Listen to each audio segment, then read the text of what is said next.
We live, baby. Welcome to another On Another Line Live, you fishing freaks. New time slot this evening.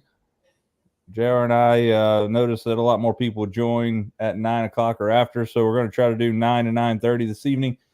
Maybe, potentially, might have the awesome honor to talk to Matthew Strickland, who is fishing the All-American tournament, the FLW All-American starting tomorrow. He's in the shower right now. I've been talking to Aaron. He said he may hop on if he gets out of the shower in time or wants to, which is what it's all about.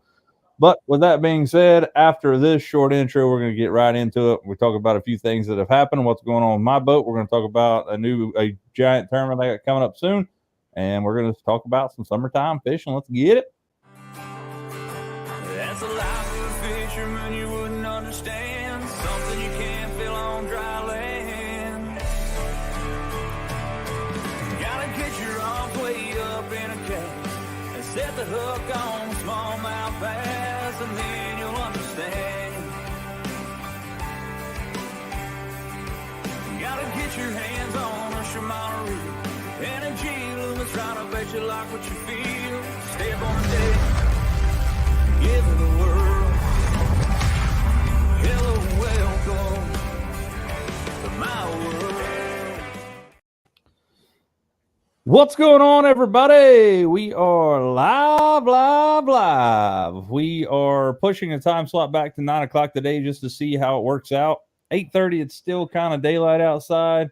But we just pushed it back for a half hour today to see what happens. But we got a few things to talk about. Again, we might be able to bring on Matthew Strickland here in just a minute, who's fishing the BFL or the FLW All-American, which is a crazy it's a crazy accomplishment at any age. He's 18 years old, I believe, senior in high school, just now graduated.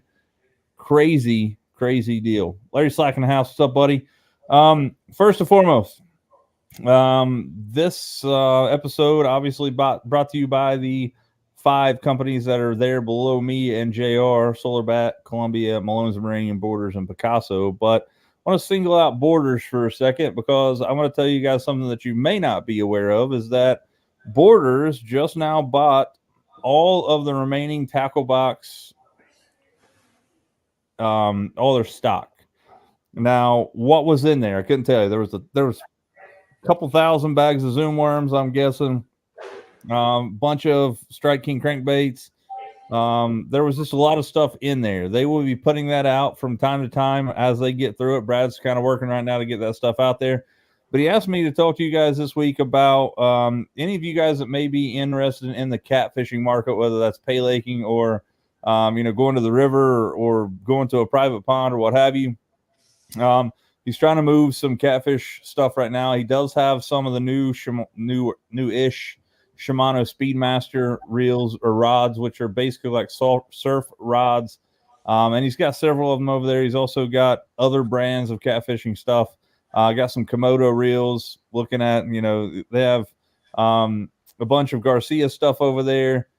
So they just have a lot of stuff. If you're interested in getting your hands on something catfish related, Borders is where to make that happen right now.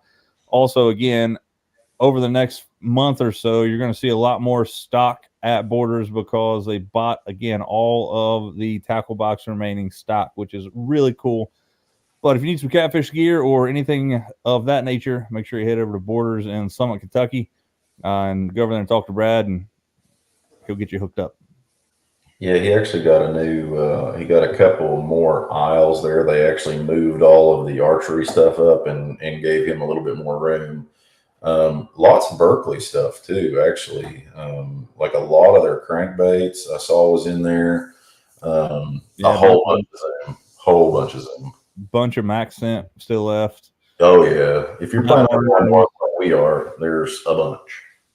Yeah. I think he had some flatworms, some hit worms, both sizes of the flatworms. There's a bunch of different sizes of hit worms, little generals, you name it. A lot of Berkeley stuff over there. I'm going to miss a million different things, so I'm not going to potentially tell you that I know everything that's over there. But they do have a lot more stock over there. They will have within the next week or months, I would say, because there was a lot. Brad's taking his time going through it, getting it priced and getting it out there. So There's that. On another note, obviously you guys might know my boat is down. That's why you're not seeing any content on YouTube. Because I haven't been out. JR's been busy. It's been holiday weekends and all that stuff, and we haven't had the ability to get out either. So you haven't seen any kind of content from me over the last couple of days. But I do have a new rod, or I'm actually going to have a couple new rods here over the next few days. I'm going to show you guys on my YouTube channel. One of those is a 176 extra heavy Poison Adrena that I'm using for glide baits and or frogs. I'll show you guys that. I paired that up with a Tranx 150, which, by the way, is an absolute massive. I mean, just has all kind of backbone as far as that rod and the reel. I think you could reel the Titanic out of the depths with it if you had enough line. It's just that good. I like it.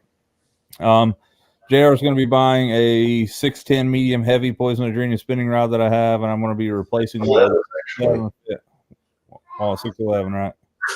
611 medium heavy. Yeah, I heard that.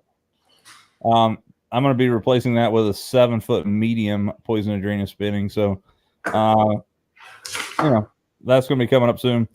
Going to be leaving next Friday night, headed up to the Potomac River for the first stop of the Toyota Northern Series and Northern Swing.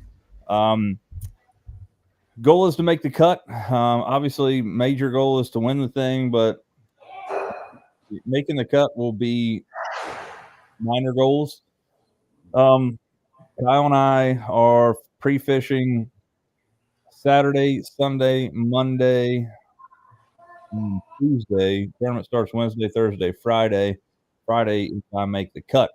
So that's the deal. Kyle is fishing the boater or the pro side. I'm fishing the co-angler side. So we're going to do a lot of pre-fishing over the first 3 days, which is going to help him out more than it's going to help me, because I'm going to be with somebody else in a different boat, obviously, because you draw for partners in BFLs and Toyota Series.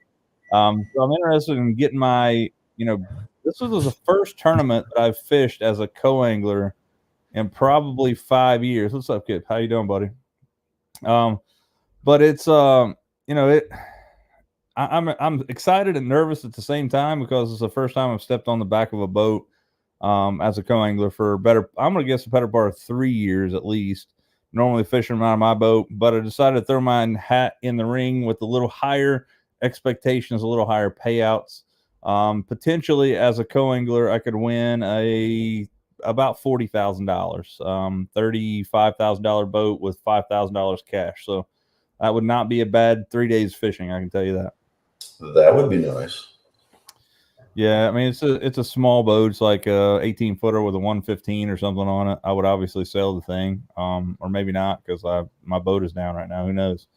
But I'm really excited. Kyle and I are going up there. We're staying at a hotel.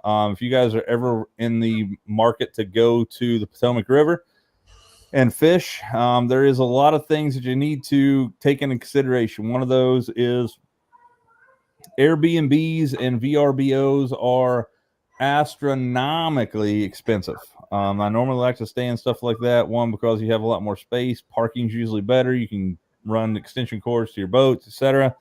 But it's about 30 miles south where we're taking off of Washington, D.C. So that's why it's so expensive. They're just, gouging people because of the location. But like I said, I can't wait to get out there and try my hand at it. Highest I've ever finished as a co-angler, I finished 6th place in a BFL at Mosquito Lake.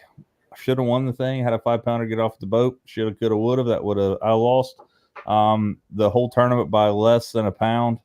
And the smallest fish that I had in the live well, it would have been over a 4-pound call. So I would have definitely won the tournament. But that's why they call it fishing, not catching. Strick, I hope so. Hope I have the same luck that Matthew has. Which, by the way, guys, Matthew Strickland is fishing the FLW All-American in the next 3 days, which is a huge accomplishment. And being 18 years old or fresh out of high school, he signed with KCU to fish outside, collegiately outside of high school. But went last year, fished the BFL regional, and ended up finishing really high. I think he finished like third place in the thing, qualifying for the All-American, which is crazy. I mean, that's a lifetime accomplishment. The kid's 18 years old. He can catch them. Yeah, we have some absolute hammers in our area. It's unreal. Yeah, it's crazy. Looking at the All-American payouts here, maybe if I can find them. May 20th to the 25th. What? Oh, that's this year.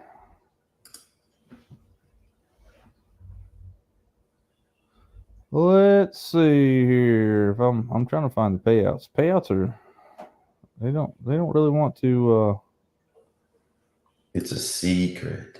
yeah. Is it under info? Payouts, entry fees, All-American. Let us know. Co-angler. So co-angler right now, Matthew Strickland has a chance to win $50,000 as an 18-year-old kid, which is crazy. They pay all the way back through 50th spot or 49th spot.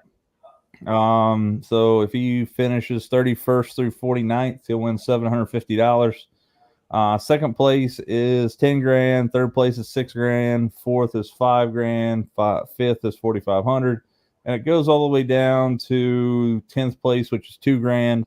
And then you have 1,500 for the 11th through 20th place. 21 through 30th is 1,000, and 31 through 49th is $750. So definitely going to send him some good luck vibes. So he goes up there and absolutely catches them. I can't wait to go to the Potomac next week. Really don't know what to expect. I was there for a BFL regional. Man, it's been 10 years ago, probably. We got the man, the myth, the legend, Matthew Strickland jumping on. Get him on here in just a second. Let's see. What's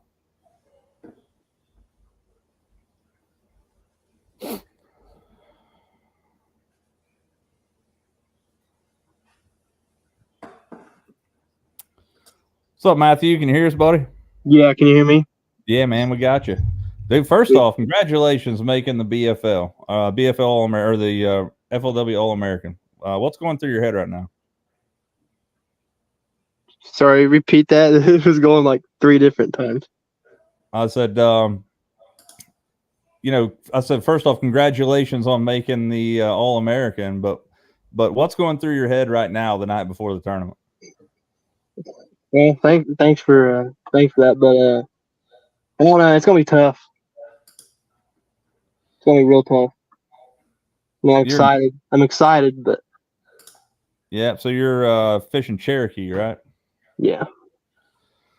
Land of the smallmouth. Is that what I mean? Obviously, you really don't know to fishing as a co-angler, but I've been there a couple times, and it's been tough every time I've been there. It's a weird lake, a lot of different. Obviously, you'll be with somebody else in a different boat, and it's a summer pool. But I know at winter pool that thing can get dangerous. There's all kind of freaking stuff, flats, and everything else.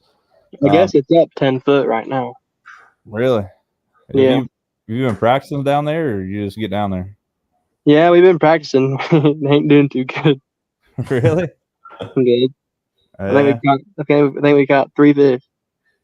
Hey man, but you got to figure though, if you're doing that like that, they might be doing the same thing. That's what you got to kind of keep your head in the game there. So is it you get a fish all 3 days, or you have to make the cut the third day? You have to make the cut on the third day.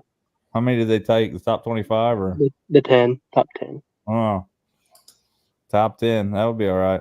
So I remember your dad telling me that it was going to be televised. Is that true? The last day will be. Oh, okay. Yeah. Well, looking forward to see you on that cut day then.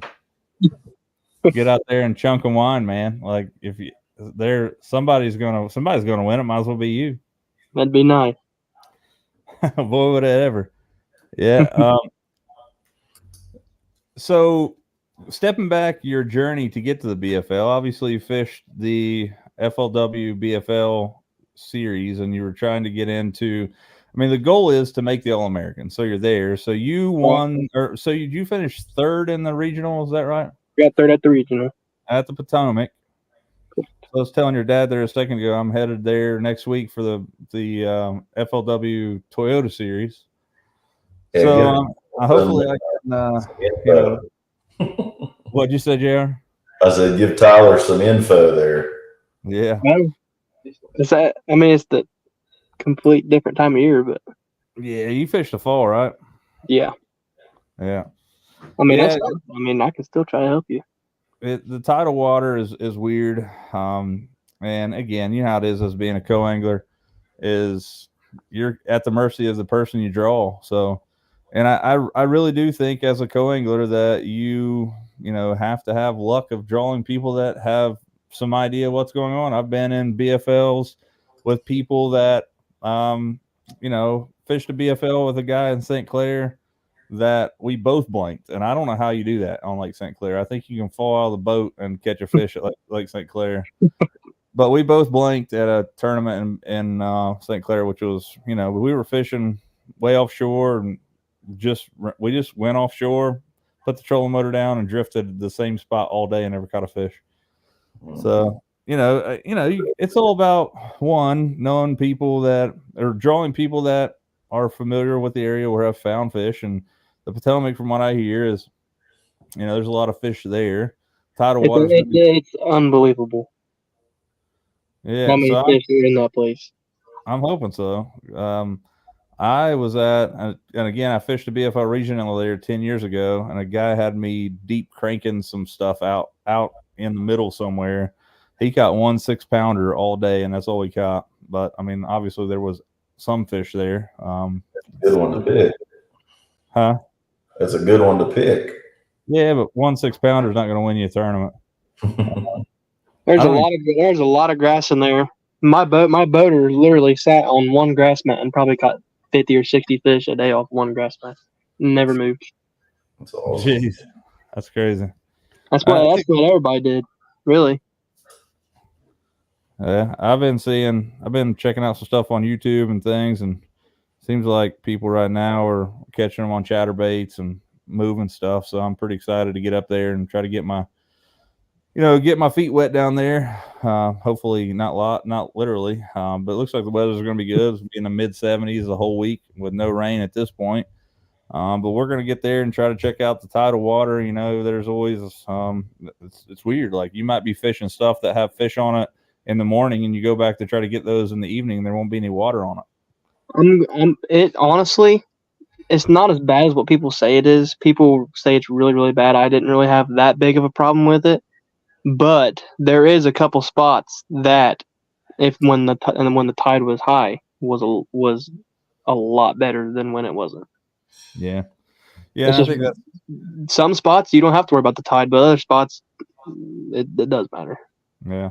That influenced grass bite a lot, huh? I think that a lot of people just think about that the slack tide there, where there's no movement of water at all, is when the fish get very docile, because it's like a swimming pool. There's no. I mean, it was the slowest. I did catch my biggest fish on a slack pool there.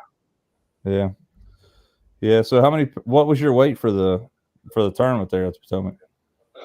I don't remember. I know I had 3 fish for 9 something the first day, and I had, I think, 5 for 10 the second day, and maybe 5 for 11 the third day. I can't remember. Yeah. Well, it was enough. Yeah. Well, it wasn't enough to win, but hey, bud, you're at the All-American. I can promise you, unless somebody like Kevin Wales or somebody is on here watching, I doubt there's anybody watching right now that's done what you've done, which is a huge accomplishment, man. So we won't keep you on here too much longer. We just wanted to catch in, touch base with you and wish you good luck, and hopefully you go out there and smash them. We'll be rooting you on here from the sidelines where everybody is but you. I really appreciate it. Yeah. Shoot me a text. I'll try to help you out on Potomac. All right, I will do. I'll see you, man. Thanks for jumping on with us. No problem. See you, Thanks. See ya. Matthew Strickland, the man, the myth, the legend. 18 years old, FLW All-American. Could be a $50,000 winner in 3 days. I'd be all right. So I hope so. Yep. So why? So we're talking about chatterbaits. JR will tell you, he will vouch for this. I just don't like throwing chatterbaits, man. I caught my biggest fish ever this year on a chatterbait, and it just doesn't interest me. But I don't like. I see a lot of people throwing white chatterbaits in this area, and then like up there and all these. I see other people throwing like green pumpkin, and that's all they throw. Like I don't know what to do. Like I like white. I mean, A lot of people throw black and blue, and they say it imitates bluegill. But I've never caught a fish on a black and blue one. I've caught a lot of fish on white, a lot of fish on the green pumpkin, but I just don't have the confidence in that black and blue. I think it's just the fish see it running by and, just swipe at it a lot of time. But, Yeah, I mean, like, then it comes down to trailer versus no trailer. I usually throw a smaller Zaco on the back, and I dig that. And just recently have been turned on to the big blade, which I will tell you one thing, that joker freaking rocks some water. It is crazy. So it vibrates you, that's for sure. I did notice the big blade, though, if you reeled it too fast, it would just turn over on its back and then not do anything. Personally, I don't like the big blade as much. I've never had that much luck on it. Honestly, it hunts more. And I think that's because of that, it starts to kind of turn and hunts out wide. But I've just not had luck with it. I mean, theoretically, it should be more effective. I mean, the guy that designed it is an absolute hammer, so you'd think it'd be good, but Brian Thrift, yeah, it's hard to beat that cat. Old Smoke. Oh yeah, Mini Max and go to work. I'll have to try that out again. So I have a Loomis chatterbait rod, 3-power, I believe 883. Is that right? I think it's a 7.3, yeah. 7.3 medium heavy. I love that rod. It's great. Yeah, I love it. It's awesome. Been doing a lot of cleaning of reels. It's all fun and games owning a lot of rods and a lot of high-end stuff till you have to clean it. I cleaned 5 reels today and put new line on 5 reels today. And if I'd done it at that pace, 5 a day, I would have it done sometime next week. So I gotta pick up the pace a little bit tomorrow. I ordered some parts for a 70 Corrado 70 that I have, super loud. Ordered some new bearings and stuff for it. Hopefully that comes in on Friday. One thing I want to show you guys, I don't know if you guys are familiar with this. I can't stop yawning. There is a company, and I am in no affiliation with this company at all. Don't even know who they are. I know that Slick Johnson and a bunch of other people down around the Alabama area have been, let's see, I'll show you guys here on my screen. Again, no affiliation here, but this is Shelton's Clothing and Outdoors. For a lack of better understanding, I feel like they're like a pallet store. They buy like closeout deals from a lot of different things. Like, for example, if I were to search here, I saw this old monster deal that they had going on today. 60 packs of 10.5-inch old monsters for $200. But you will see some things like the AFCO Barracuda here, which is a $75 shirt. They have them right now for $37.50. And the greatest part about this company is that this is $37.50 free shipping. So this is literally a buy one, get one free shipping deal here. I ordered 2 of them. But again, they have so much stuff on here. Stuff that's closeout deals. I mean, they have like grills, and you can see boots, and I mean, there's Lew's speed spools for $100 for 4 of them. So you're getting them $25 a piece without boxes. They just have a lot of different stuff on here. Booyah Pad Crusher Junior Frogs, $200 for 100 of them. That's $2 a piece. Like, this is all crazy stuff. And like stuff that you may be interested in. I'm glad I don't live there any closer than I do, because I would probably be broke. They have a really good deal. What's up, Andrew? That is awesome, man. 16-mile road around the white tent. Go to about 10 foot and just hold on. Still working on it, Tyler. It'll be this week. I'm trying to get on my gear going to a tournament here at the Toyota Series, the Potomac. After that, when I come back, I am going to work on it hard. Hopefully my boat is done and back by then. Sent my injectors to a company called Injector RX in Houston, Texas. They claim that they can get my broken injector working again. They claim that it's not, they never really go fully out. They just stick fully open or fully closed, and it throws a fault in the ECM. They say once they clean them with an ultrasonic process and stuff that they do, that it'll be back and ready to rock and roll. So hopefully here in the next couple weeks, I'll have some of those things in the water. Still have the one laying here. This thing is, it's pretty rough. I'm just trying to get the weight system right. Once I have these weights fairly right, I should be able to pour these things every time, and they should be about the same. Pretty excited. I just got in an absolute, when it rains, it pours. Obviously, you guys know that I pour my own baits normally when it comes to lead weights, like shaky heads and drop shot weights and stuff like that. I just recently, my buddy Dusty bought a bunch of bait making stuff from a person in Florida. It came with like 5 different molds, and probably 1,000 or more skirts, a bunch of blades, a bunch of different things, a bunch of bait making stuff all over the place, paints, like different powder paints and stuff. So I doubled the amount of things that I have in my garage to make baits with in one day, basically. And then the next day, Greg Drown from the Tackle Box called me, and he was like, "Hey," he said, run up here to the shop. He said, "I sold my building, and I've got a few things here that I want to give you." And I went up there, and he hooked me up with a bunch of other stuff. I'm talking vinyl paints. I'm talking like a jig. I can make baits from here until I am 105 years old and still not running out of stuff. So I'm excited about that. I'll be posting some stuff online if you guys are interested in getting your hands on it. I will be selling a few things coming up very, very soon. I believe he gave me about 100 Little Squeak buzz baits.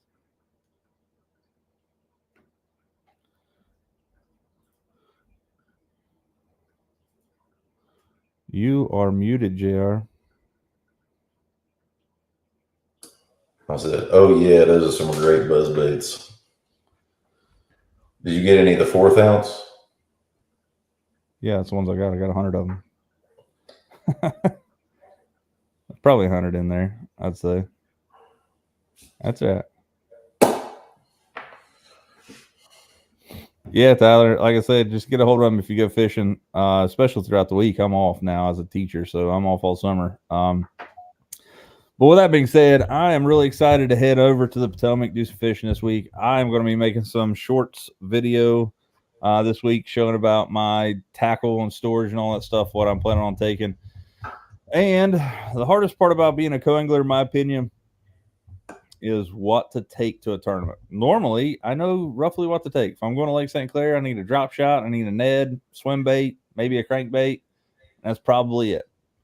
Right? Now, going to the Potomac, it's a largemouth fishery. So, I can catch largemouth on 100 different baits and 100 different rods. So, I am, I don't know, my head is spinning. But you guys are going to see a series over the next 2 weeks of